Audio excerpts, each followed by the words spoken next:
कहानी है पहाड़ों की गोद में बसे एक छोटे से खूबसूरत गांव चंदनपुर। इस गांव की आबो हवा में एक अजीब सी ताजगी थी, जहां सुबह पक्षियों की चहचहाहट से होती थी और शाम ढलते ही हर तरफ सन्नाटा छा जाता था। इसी गांव के एक छोर पर राहुल रहता था, जो बहुत ही सीधा साधा और अपने काम से काम रखने वाला लड़का था।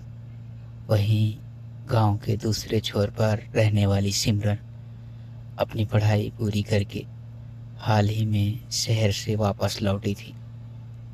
दोनों एक ही गांव में रहते थे, लेकिन एक दूसरे के लिए बिल्कुल अनजान थे।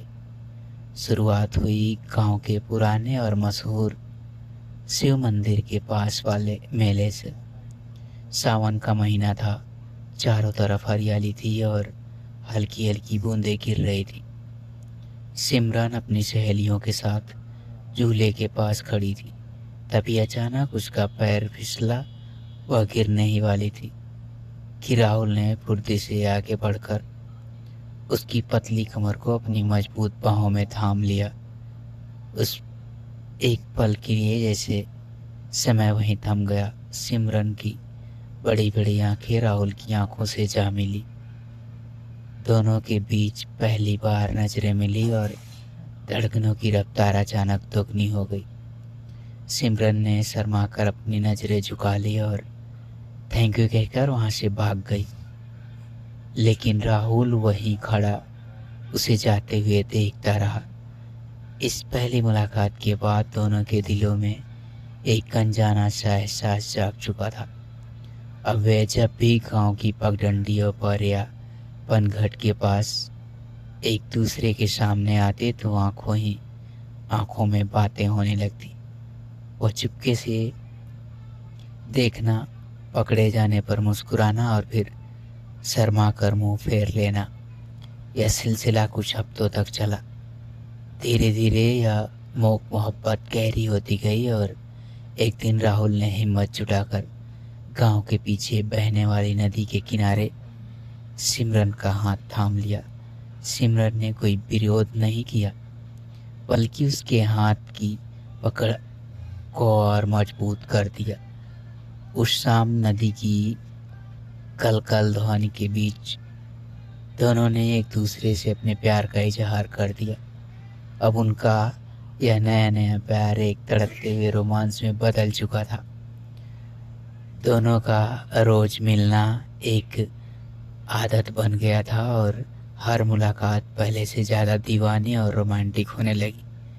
गांव के लोगों की नज़रों से छुपकर वे रोज दोपहर को या सूरज ढलने के बाद गांव के सबसे कोने में स्थित एक पुराने सुनसान बाग में मिलने लगे। उस घने बाग में जहां सिर्फ पत्तों की सरसराहट होती थी, दोनों पूरी तरह आज़ाद हो जाते। अब तो रोज का यही हाल था कि जैसे ही दोनों मिलते, राहुल बिना एक पल गंवाए सिमरन को अपनी बाहों के घेरे में ले लेता। सिमरन उसकी छाती से लग जाती और उसकी तेज होती धड़कनों को महसूस करती। राहुल की उंगलियां जब सिमरन के गालों को छूती और उसके होठों के करीब आती तो सिमरन की आंखें धीरे धीरे बंद होने लगती। दोनों के बीच की दूरियां हर रोज मिटने लगी थी। राहुल सिमरन को पेड़ के तने से सटा देता और उसकी गर्दन पर अपनी गर्म सांसों को जादू बिखेरता, जिससे सिमरन की पूरे बदन में एक सिहरन दौड़ जाती। उनके इस रोज के रोमांस में एक गजब का सस्पेंस और जुनून था।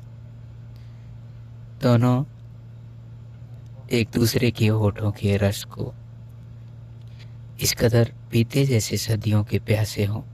सिमरन की सिसकियां और राहुल की बढ़ती बेताबी उस सुनसान बाग की हवाओं में एक नशा घोल देती। वे घंटों एक दूसरे के जिस्म की गर्माहट में खोए रहते, जहां दुनिया का कोई डर नहीं था, बस उन दोनों का अटूट प्यार और हर रोज सुलगता हुआ ये बेइंतहा रोमांस था। जो कभी एक दूसरे से अनजान थे, आज वे एक दूसरे के साए के बिना एक पल भी नहीं रह पाते थे। तो दोस्तों कैसी लगी हमारी कहानी कमेंट करके ज़रूर बताइएगा। हम जानते हैं हमारे फॉलोअर्स नहीं हैं, इसलिए कोई भी हमें फॉलो नहीं करता है। बाकी आप लोगों का शुक्रिया, कम से कम 1-2 व्यूज़ तो आ जाते हैं।